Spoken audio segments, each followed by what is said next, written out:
श्रावण महीना।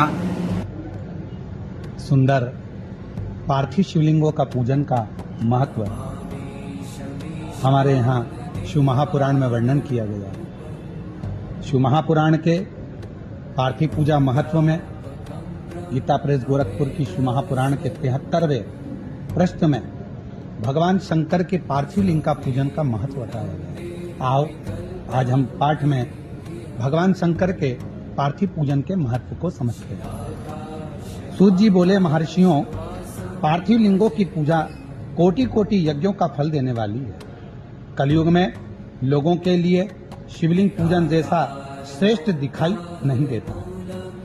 यहाँ पर सूत जी महर्षियों को वर्णन कर रहे हैं कि कलिकाल के अंतर्गत यदि पार्थिव लिंग का निर्माण किया जाए और पार्थिव लिंग का पूजन किया जाए तो वो निश्चित ही हमें फल देता है।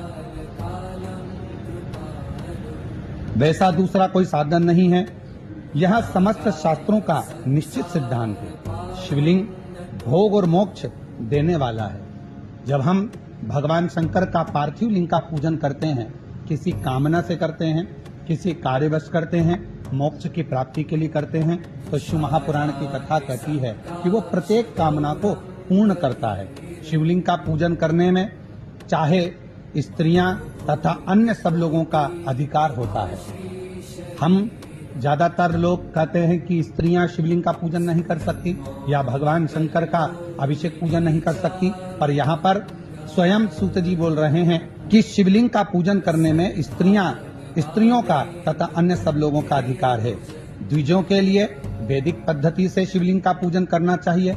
अगर ब्राह्मण शंकर भगवान का शिवलिंग का अभिषेक पूजन कर रहे हैं तो उनको वैदिक रीति से करना चाहिए, परंतु अन्य लोगों के लिए वैदिक मार्ग से पूजा करने की सम्मति नहीं है।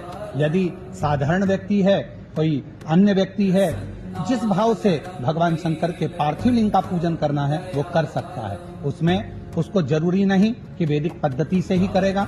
वो अपने भाव से शिव जी को जल चढ़ाकर, दूध चढ़ाकर, दुर्वा चढ़ाकर, बेलपत्र चढ़ाकर किसी न किसी भाव से शिव का अभिषेक पूजन कर सकता है। श्री शिवाय नमस्ते।